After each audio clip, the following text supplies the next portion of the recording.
Mga kwento ni Felmo.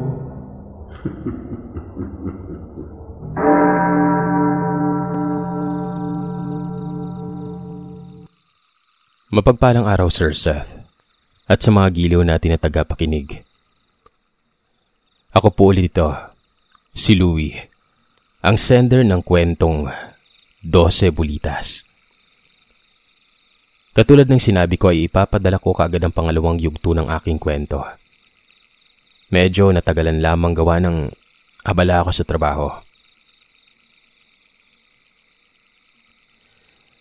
Naisakay na yung bangkay sa ambulansya nun at nag-alisan na rin ng ibang mga marites. Napansin kong nandun pa rin ang lalaking ubod pa rin ng sama kung makatingin sa akin nun. Nakita ko itong naglalakad palapit sa akin. Nakita ito ni Kuya Ranjo at bahagyang tinulak niya ako sa lalaking palapit sa akin nun. Nang halos sobrang lapit na kaming dalawa, nagsalita ito ng, "Dayo, mag-iingat ka. Huwag kang maglalalabas sa gabi. Mali ka ng pamilyang binawasan. Kung saan mo nakita ang bangkay ng kapatid ko, diyan ka din mawawalan ng buhay." Nanggigigil ang tono ng boses nito at nakita kong nagkikiskisa ng mga ipin niya. Bahagyang paalis na ito nang bumuelta ako ng pagalit din na sagot at sabi kong, "Alam ko kung anong mga klaseng nilalang kayo. Tagutom na ba? Wala kayong karapatang umangkin ng buhay ng may buhay." Medyo napalakas ang boses ko at may mga taong napatingin sa amin nun. Nagsalita ang isang ginang at ang sabi nito, "Si Timyong yun, di ba? Anong ginagawa niya dito?" Nagsalita din ang kausap nito na, "Ay nako Inday, nakita mong patay na yung kapatid. Wala sigurong mabiktima sa lugar nila kaya dito sa lugar natin ang gugulo ang mga ito. Pailing-iling ang mga yon." Nang mapansin ni Timyong na pinag-uusapan na siya ng mga tao, naglakad na ito paalis na galit. Namumulang mga mata ang pinukol nito sa akin bago ito tuluyang makalayo. Tinapik at niyaya na ako ni Kuya Ranjong umuwi nun. Pagdating ng bahay ay kinausap ako kagad ni Kuya Ranjo tungkol sa kung anong pamilya merong itong Timyong na ito. Itong parte na ito, Sir Seth, ay point of view na ni Kuya Ranjo. Matagal ng panahon ng pamilya ni Timyong ay dating taga dito sa lugar namin. At kilala na talaga silang pamilya ng mga aswang pero hindi sila nanggagambala o nananakit ng ibang tao o kahit na sinong dayo. Hanggang dumating ang isang trahedya sa pamilya nila nang pinatay ang ina at nakakabatang kapatid na babae ni Timyong sa pamamagitan ng kilkig o ang tinatawag na panlalason. Ang dahilan ay away sa lupain at ang kaaway nila ay ang sariling angkan ng ina ni Timyong. Dahil sa nangyaring trahedya sa buhay nila, nagsimula nang mawalan at mamatayan ng mga tao sa lugar namin ng hayop tulad ng mga manok, mga kambing, mga baka at mga kalabaw. Nag-iba na rin ang pakikitungo nila sa ibang tao maski sa mga kakilala nila. Isang partikular na gabi, Disyembre 21, 1973, napuno ng sigawan at tiyakan ng 2 putok ng baril ang galing sa nasasakupang lupa ng pamilya nila Timyong. At dahil doon ay nagising ang aking ama, at dahil kapatid ang turingan ng aking ama at ama nila Timyong, naitago na lamang natin sa pangalang Mang Bidring. Tumungo ang ama ko para tingnan kung ano ang nangyayari. Dahil sa binatilyo na ako at nag-aalala ako sa aking ama, sumama ako. Doon namin nasaksiyan ang kalunos-lunos na pangyari sa angkan ng ina ni Timyong. Sa hindi kalayuan, kitang-kita kaagad namin na nasusunog ang mga kabayan ng pamilya ng ina ni Timyong. At bago kami makalapit, ay dali-dali kaming nagtago sa matataas na damo At doon, kitang-kita namin ang 5 malalaking aso na kasing laki ng kalabaw.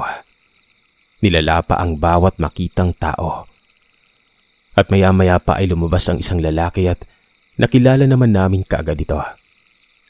Itago na lamang natin siya sa pangalang Mang Julio. Nakakatandang kapatid ng ina ni Timyong ito.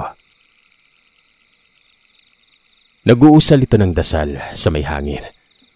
At maya-maya pa ay biglang lumapit dito ang 3 malaking aso. At bigla itong tumayo at kitang-kita naming si Mang Pedring ito. At ang 2 panganay na anak niyang itago na lamang natin sa pangalang Rohel at Miguel. Rinig na rinig namin ng aking ama ang mga katagang sinabi ni Mang Pedring kay Mang Julio na, "Hayop ka, Julio. Dahil sa pera at lupain, nagawa mong patayin ang asawa ko at ang anak ko na kadugo mo rin. Dahil sa ginawa mo ay uubusin namin ng pamilya ko ang angkan mo." Nagsalita naman si Mang Julio ng, "Pedring, sa panahon ngayon, maging praktikal ka. Pera na ang nangingibabaw sa bawat tao na kumakain ng normal na pagkain ngayon. Hindi tulad ng ginagawa niyong kumakain ng hilaw na karne. Mapahayop man na tao. Ang kapal na mukha mo na hawaan ng kapatid ko ng pagiging aswang ng angkan mo." Napaangil si Mang Pedring at ang 2 nitong anak matapos nun.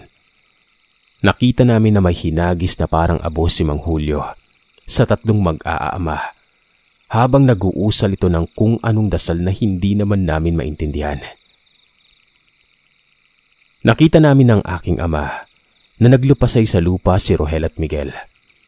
At medyo napaatras naman si Mang Pedring. Maya-maya pa ay umatake na ito kay Mang Julio. Nilapa niya ito hanggang magkalasog-lasog ang buo nitong katawan. Sigaw ng sigaw ang asawa ni Mang Julio na tumigil na nga.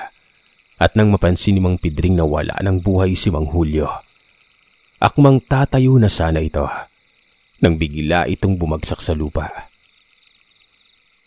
Napatakbong palapit si Timyong at ang isa pa nitong kapatid na si Romel sa kanilang ama na naghihingalo. Dito ay napatayo at napatakbo na rin ang aking ama at ako palapit kay Mang Pedring. Akmang aatakihin pa sana kami ni Timyong pero madali itong nahawakan ni Mang Pedring para pigilan ito. Humiling-iling. Kitang-kita ko ang matatalas at matutulis na ngipin na mag-aama at pulang-pula ang mga mata nila. Tinanong ng ama ko kung ano ang maitutulong niya kay Mang Pedring pero ngumiti lamang ito. Humingi ng pasasalamat dahil natanggap at itinuring na kapatid sa kabila ng pagiging aswang nito. Humingi ito ng pasensya nang magbago ito noong mamatay ang asawa at anak niya. Dito ay sinabihan ni Mang Pedring ang natira niyang anak na si Timyong at Romel na umalis na dahil parating na ang ibang angkan ng kanilang tiyo Julio na panig dito. At kapag naabutan sila ay malamang sa malamang, papatayin din sila ng ibang kamag-anak ng kanilang tiyo Julio. Bago mawala ng hininga si Mang Pedring, sumumpa ito na lahat ng maninirahan sa lupaing pag-aari nila magkakasakit, mamalasin. Lumipas nga ang panahong maraming sumubok na tumira sa lupang pagmamayari ng Mang Pedring pero sa hindi malamang dahilan. Kung meron man ay bigla na lamang nawawala ang mga ito o kaya naman ay biglang nagkakasakit. Hanggang sa kasalukuyan, bakante ito. Dahil sa mga narinig kong kwento ni Mang Ranjo ay naawa ako sa pamilya ni Timyong at Romel. Kumbaga, biktima lamang din sila ng maras na mundo. Dito ay natanong ko si Kuya Ranjo na kung bakit kung umasta siya. Parang hindi niya kilala ang 2 magkapatid nung una pa lang. At dito ay nalaman ko ang dahilan na hindi siya ang nakalimot. Ang magkapatid ang nakalimot kung sino sila. At dito nga isa sa mga anak ng kapatid ni Kuya Ranjo na buntis ay napatay ng magkapatid na ito. Nang mangyari ang insidente yon na parang bulang naglahos sa lugar nilang magkapatid. Lumipas nga ang panahon ay nakita na lamang nilang bumalik na ito sa lugar nila. Nangungursunada ng dayo. Basta ang payo sa akin ni Kuya Ranjo, mag-ingat palagi ako. Lalong-lalo na pag sumapit ang gabi.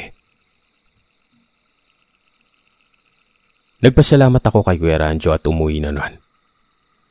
Lumipas pa ang araw at nagawa ko namang magsaya kasama ang aking kapatid Sir Seth. Talaga namang napakaganda sa isla na dinadayo ng karamihan pagbakasyon dito sa Aklan. Sa paglipas ng araw, madalas kong makita itong si Timyong sa gilid ng aking mga mata. Pero kapag lilingunin ko naman ay bigla na lamang itong nawawala. Ipinagsawalang bahala ko na lamang ito dahil wala naman itong ginagawa sa akin at sa ate ko. Yun ang pagkakamali ko. Isang hapon, nagyaya itong si Kuya Ranjo na mag-inom daw dahil nanalo ito sa sabong at nakuha nila ang bihag na manok. Ako umano magluluto nito. Natuloy nga ang inuman noon at sa kalagitnaan ng inuman namin, may narinig na naman kaming tunog ng tiktik. Bali ang kapatid ni Kuya Ranjo na si Kuya Mike ay sumigaw lamang sa kabilang bahay na isara mga pintuan at pintana noon. Sumigaw din ang asawa nito na umuwi ka na dito at baka ikaw yung ipakain ko sa tiktik. Sabay tawanan kami. Maya-maya pa ay nakaramdam ako ng pag-ihi. Nagpaalam naman ako sa kanila na pumwesto ako sa isang puno ng mangganon. Hindi kalayuan kung saan kami umiinom. Maya-maya pa, Sir Seth, may naririnig akong sumisitsit sa akin. Binaliwala ko na lamang kasi medyo nakainom na rin kasi ako noon. Sa mga nakikinig, pasintabi po sa mga kumakain pero bigla na lamang may bumuhos sa aking tubig na galing sa itaas noon. Kasabay ng pag-init ng balang kwintas na suot ko.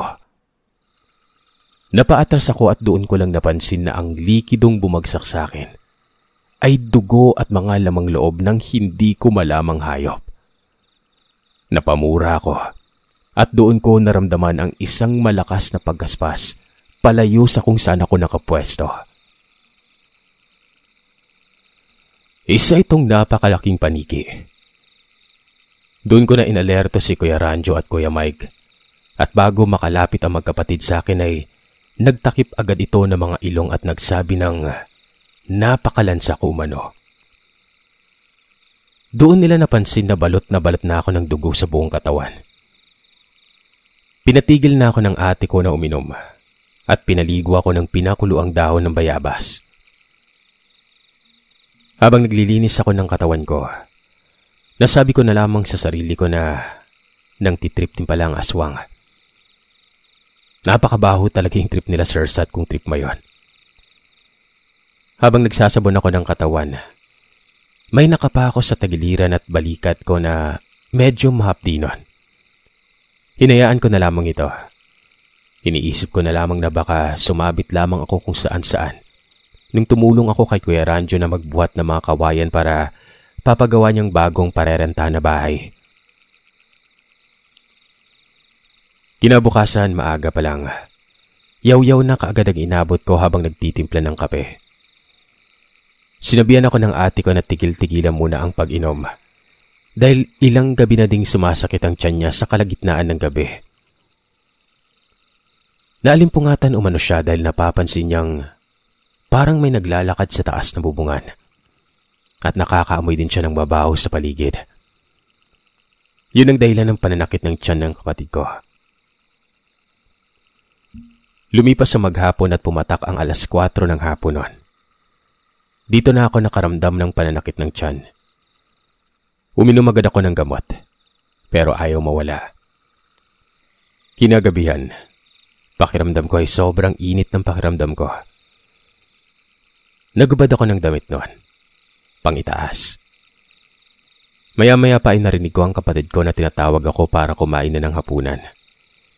Hindi pwedeng hindi ako kumain dahil magagalit siya pag tumanggi ako. Ang ginawa ko ay nagtakip lamang ako ng tuwalya para tabunan ang pangitaas kong katawan. Habang kumakain ay nalaglag yung tuwalya na nakatabon sa akin noon. at nakita kong nakatingin itong si Rose at nagtanong sa kapatid ko habang nakaturo sa akin. Si Rose yung nabanggit kong katulong ni ate sa pag-aalaga sa panganay niyang anak na si Arias. Nagsabi ito ng, "Te, nakikita mo ba yung mga kalmot sa balikat at tagiliran ni Kuya Louie?" Tumingin naman ang kapatid ko sa akin at napatingin din ako sa balikat at tagiliran ko. Sabay iling ko na lang. Umiling din ang kapatid ko nun. Pabiro namang sinabi ko kay Rose na broken heart ka ata at kung ano-ano ang nakikita mo. Sabay ngisi. Pero nakatingin pa rin ito sa akin ng seryoso. Maya-maya pa, may ibinulong si Rose sa kapatid ko at naging seryoso din ang itsura ng ate ko. Nagpaalam itong si Rose na may pupuntahan lamang saglit. Isip ko gabi na, may pupuntahan pa. Medyo concern ako sa parte na yon. Hinayaan ko na lamang dahil minamadali ko rin makatapos nun. Dahil medyo sumasakit na talagang tiyan ko. Pagkatapos kumain ay pumasok ako kaagad ng kwarto at hindi na lumabas pa. Habang nagpapaantok ay nakikinig lamang ako ng radyo sa cellphone. At maya-maya pa, nahagip ng paningin ko yung bala ng shotgun na binigay sa akin ni Kuya Pedro. Kinuha ko ito at tinitigan. Mabuti, transparent talaga ito at kitang-kita ko ang mga bulitas sa loob ng bala. Binilang ko pa ito ng mabuti kung ilang bulitas ang laman ng bala ng shotgun na yon. At doon ko naalala na 12 bulitas nga pala ang laman nito. Maya-maya, may narinig akong kumakatok at tumatawag sa labas ng bahay. Boses ni Rose. Lumabas ako ng sala at pagbubuksan sana ito ng kapatid ko. Pero sumenyas ako sa kanya na ako na.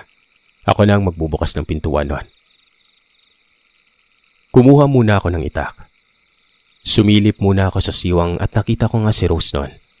Kasama ang isang matandang lalaki. Nang sabi naman ng ate ko, lolo niya. Ako na mismo ang nagbukas ng pintuan nun. Nagsalita agad si Rose ng ate. Sinama ko si lolo. Itago na lamang natin siya sa pangalang Lolo Delfin. Isa itong manggagamot. Pinatuloy ito ni ate at maya-maya pa, nagpakuha si Lolo Delfin ng palanggana at isang basong tubig. Nagsindi ito ng kandila. Sinabihan ko si ate na, sino ang tatawasin, te? Nagsabi naman ito, ikaw. Napanganga ako at napaisip kung bakit ako pero ayun nga, tinawag na lamang ako bigla ni Lolo Delfin. Pinaalis sa akin ang tuwalyang nakatakip sa katawan ko. At pagkaalis ko ng tuwalyang ito, umiling-iling siya Sirset at sinabihan ako ng, nakikita mo ba yung mga nasa balikat mo? Katulad ito ng sinabi ni Rose. Kani-kanina lang. Pero ang sagot ko, hindi. Sabi ni Lolo Delfin, kung may nararamdaman ba akong mahapdi nun. Pero bago ko pa man siya sagutin, lumapit si Lolo Delfin sa kapatid ko at parang may pinahid sa mga mata nito. Ganon din sa akin. Dito sir, bigla na lamang nanlaki ang mga mata ng kapatid ko. At tinanong ako na, Louie, saan galing yung mga kalmot mo? Napatingin na rin ako dito. Pagkatingin ko sa salamin, nakita kong may mga kalmot ako sa balikat at tagiliran. Parang kalmot ng pusa pero, yun nga, maliliit lamang pero napakarami. Nagsalita si Lolo Delfin na gawa umano ng nilalang na aswang ang kung anumang sugat ang meron ako. Hindi ko lang umano napapansin dahil ang mga aswang, sila ay kayang gawin yung mga tinatawag na sa bulag. Bukod pa dito, yung aswang umano na may gawa nun ay may kaalaman din sa pangungulam. Tinanong din ako ni Lolo Delfin kung lagi ko bang nakikita yung nilalang na ito sa gilid ng mga mata ko. Dito ay hindi na ako nagpaligoy-ligoy pa. at sinabi ko kung sino ang aswang na nasa isipan ko. Oo, Sir Seth. Madalas kong makita si Timyong sa gilid ng mga mata ko. Kahit na mamili ako sa palengke o kaya pag lumalabas-labas para bumili ng kung ano. Dito ay may mga inusal si Mang Delfin sa isang basong may lamang tubig noon. Ipinainom sa akin. Tinawas din kami ng ate ko. Natatawang nagtataka si Lolo Delfin at ang sabi nito, himala umano gawa ng hindi buntis ang punteriya ng aswang na pumupunta doon sa amin. Ako daw. Dito ay kinuwento ko na kay Lolo Delfin ang nangyari noong nagdaang araw at yung nangyari sa kapatid ni Timyong. Napailing-iling si Lolo Delfin. Tumingin sa labas ng bintana at nagsalita ng, ano bang nangyari sa magkapatid na yan? Hindi naman ganyan ang ama nila. Bago umalis si Lolo Delfin, pinag-ingat ako na marami pa daw kamag-anak si Timyong sa side ng tatay niya na lahing aswang. Pinag-ingat pa din ni Lolo Delfin si ate. Inabutan din ako nito ng kulay asul na tawas. Durugin ko umano ito at ibalot sa kulay pulang panyo at wag aalisin sa katawan ko. Sa mga hindi nakakaalam, mabisang pangontra ang asul na tawas sa kilkig, panglalason at kulam. Ang problema ay mahirap itong hanapin. Dito ay sinabihan na ako ni ate na lumuwas na nga ako dahil delikado na nga ako sa lugar nila. Gusto ko man sanang magtagal pa para makasama sila pero wala na akong magagawa nun. Pumayag na ako sa desisyon ng kapatid ko. Kinabukasan ay nagpaalam na ako kay Kuya Ranjo na luluwas na nga ako pauwi ng Pasay sa susunod na linggo. Medyo nalungkot ito at nagsabi ito ng kung kailan napapasarap ang pagsasama namin tsaka umano ako biglang aalis. Pero naiintindihan naman ito na delikado na nga ako sa lugar nila. Maaga pa lang, nagkatay na ito ng pabo at pato. Nilitsyon ng mga yon. Padispedida daw niya sa akin.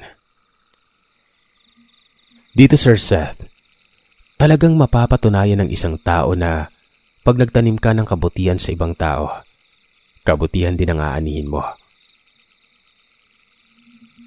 Fast forward. 2 araw bago ako lumuwas.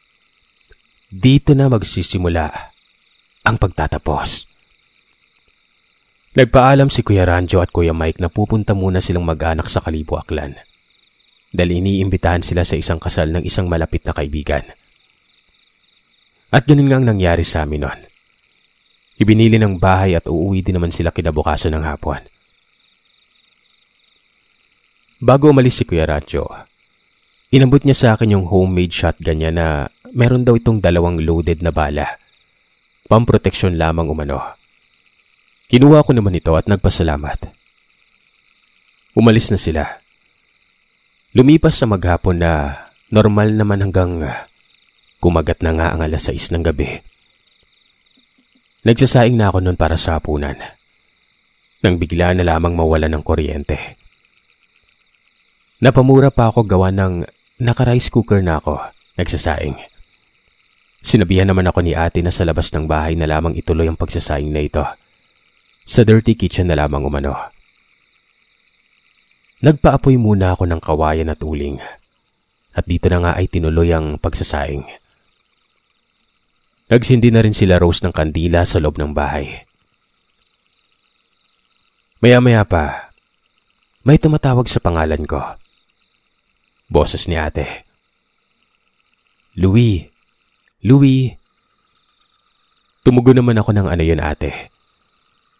Dahil sa tahimik ang lugar, maririnig talaga ng kapatid ko ito. Sumagot ito ng, bakit? Ano yon? Na para bang hindi ko siya narinig na tumatawag. Isinawalang bahala ko na lamang ito. Pero maya-maya pa ganun pa rin. Naririnig ko pa rin ang pagtawag ni ate sa akin. Dahil dito ay nilakasan ko ng boses ko na, ate, ano ba yon? Kanina ka pa tawag ng tawag sa akin. Sumagot din ito ng pagalit ng, anong tawag ng tawag? Hindi naman kita tinatawag. Kung ano-anong naririnig mo, gutom lang yan. Bilisan mo para makakain na tayo. Natahimik na lamang ako sa sinabi ni ate noon. Bumaba na ako, pero dinala ko ang itak. Nagpalingalingan muna ako at inaaninag ang bawat puno na nakikita ko. Naluto ang kanin. Natapos kaming maghapunan. Lumipas ang oras at nakatulog na ang lahat. Pumatak ang kalaliman ng gabi. At dito ay nagising ako sa malakas na sigaw ni ate at Rose. At iyak ni Arias. Sumisigaw si ate ng, "Pisting yawa ka. Ayaw pagdool diri. Patyon kitang sapat ka." Sa Tagalog ay peste kang animal ka. Huwag kang lalapit dito, papatayin kita. Dali-dali akong bumangon at kinuha ko ang itak nun at sumilip sa bintana. Dito ko nakita ang napakalaking paniki na pabalik-balik ng lipad. Sinigawan ko ito ng, "Temyong! Alam kong ikaw yan! Huwag mo nang idamay yung kapatid ko!"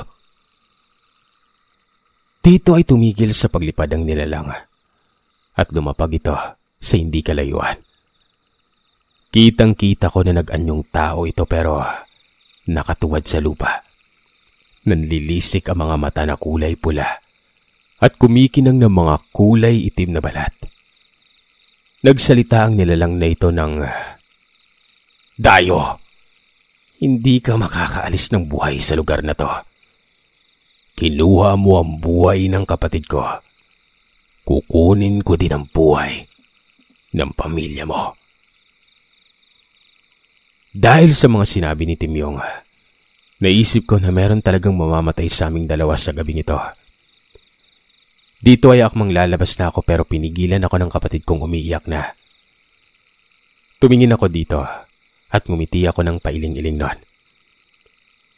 Niyakap ko ito at narinig ko itong nagdasal pang proteksyon sa Diyos Ama at Anak, sabay hampas sa likuran ko.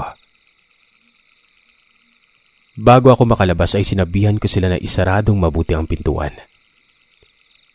Naglakad ako dala ang itak, patungo kung nasaan si Timyong.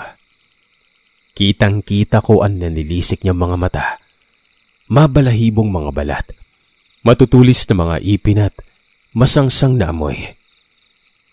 Nagsalita ito.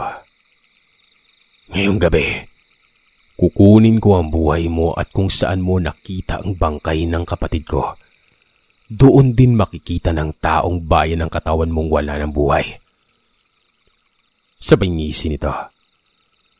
Hindi na ako nagsalita pa at hinawakan ko ng mahigpit ang itak na itinusok ko muna sa lupa. Mabilis na nagpapalit ng anyong paniki ang ginawa ni Temyong. Sa isang iglap ay nadagit ako nito pero sa hindi ko din alam na dahilan, hindi ako may angat nito ng kataasan. Dito na ako nagkaroon ng pagkakataon na tagain ito ng paulit-ulit sa paa. Hanggang mabitawan ako nito. Pabagsak na ako sa lupa nang bagnain naman ako ng isang malaking baboy. Dahil sa lakas ng pagkakabangga sa akin ay tumilapon ako nun. Nagpagulong-gulong. Nabitawan ko ang hawak kong itak. Pansin kong may natulong dugo na mula sa ulo ko. Sinusubukan kong makatayo ng mabilisan pero ramdam ko ang sakit ng katawan ko. Dito ay nakita kong nag-anyong tao na si Timyong at humahalakak ito ng malakas. Hinawakan niya ako sa leeg nun at sinakal. Binulungan niya ako ng, "Hindi kita agad papatayin. Pahihirapan muna kita." Sabay hagis sa akin nun. Nahalos mawalan na ako ng malay. Akmang papalapit na si Timyong nang marinig ko ang ating kong sumigaw ng, "Yawa, akong harapin mo." At kasabay noon ay pagputok ng baril. Nakita kong hawak ni ate ang homemade shotgun at mabilis itong lumapit sa akin. Inalalayan niya akong patayo nun. Nagalit pa ako at sabi ko, "Bakit ka lumabas? Alam mo namang delikado." Binatukan ako nito at sabi na Alangan naman nung tingnan lamang niya akong inaararo ng aswang na baboy. Inabot niya sa akin yung baril nun. Hindi namin alam kung tinamaan si Timyong pero nasa malayo ito at umaangil ng paulit-ulit. Tiningnan ko ang baril. Nakalagay dito ang pangalawang bala. Ikinasa ko ito at tumayo. Binantayan kong mabuti ang bawat galaw na gagawin ng nilalang. Nagpaikot-ikot lamang kami habang nakatutok ang baril sa nilalang na ito. Sinabihan ko ito ng, "Sige, sumugod ka na ng magkaalaman na kung sino ang paglalamayan bukas ng umaga." Angil lamang ang tugon nito sa akin. Nasa likuran ko lamang ang kapatid ko. Hanggang madaanan namin ang itak nun. Dinampot niya ito. Dahil siguro sa tuso o traidor talaga ang mga nilalang na ganito. Pero Sir Seth, hindi ko naman nilalahat. Katunayan niyan ay may mga kaibigan na rin naman akong aswang ngayon.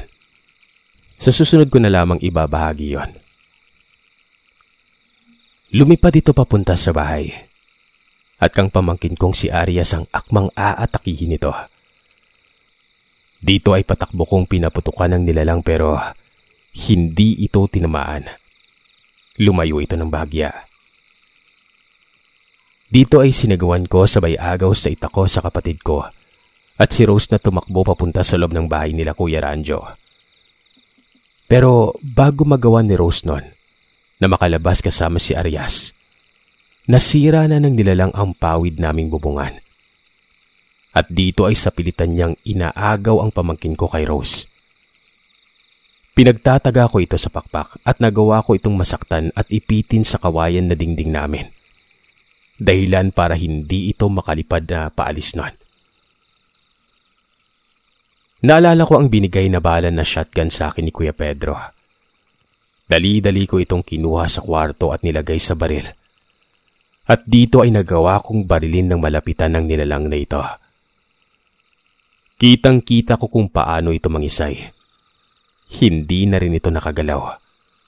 Hanggang sa mag-anyong tao ito.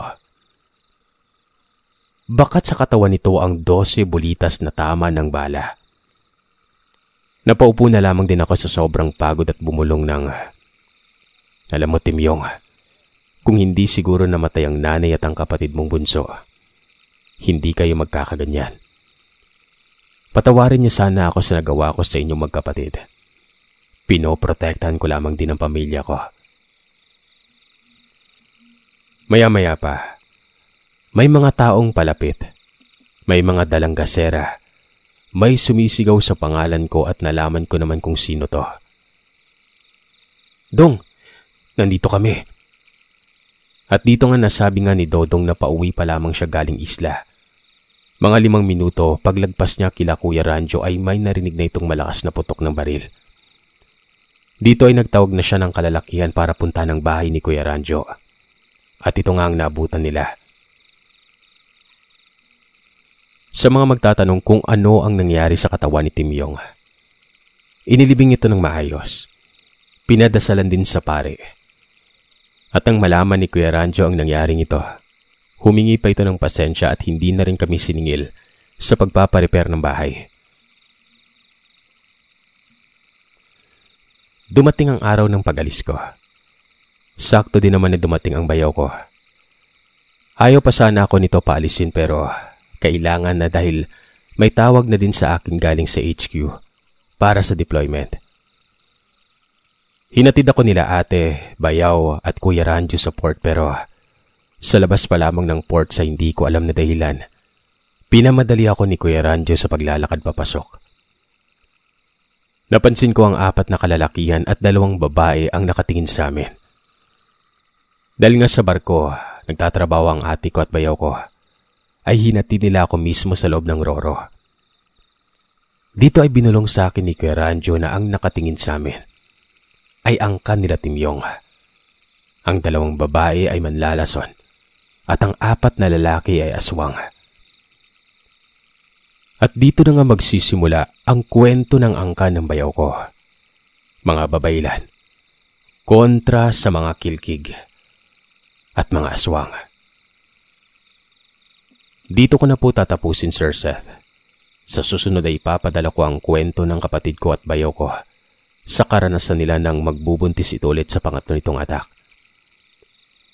Sa susunod ko na rin po ipapadala ang kwento ng lolo ng kaibigan ko at ang mga karanasan ko sa piling ng mga kaibigan kong aswang. Kayo na po ulit ang bahalang mag-ayos nito. Maraming salamat po.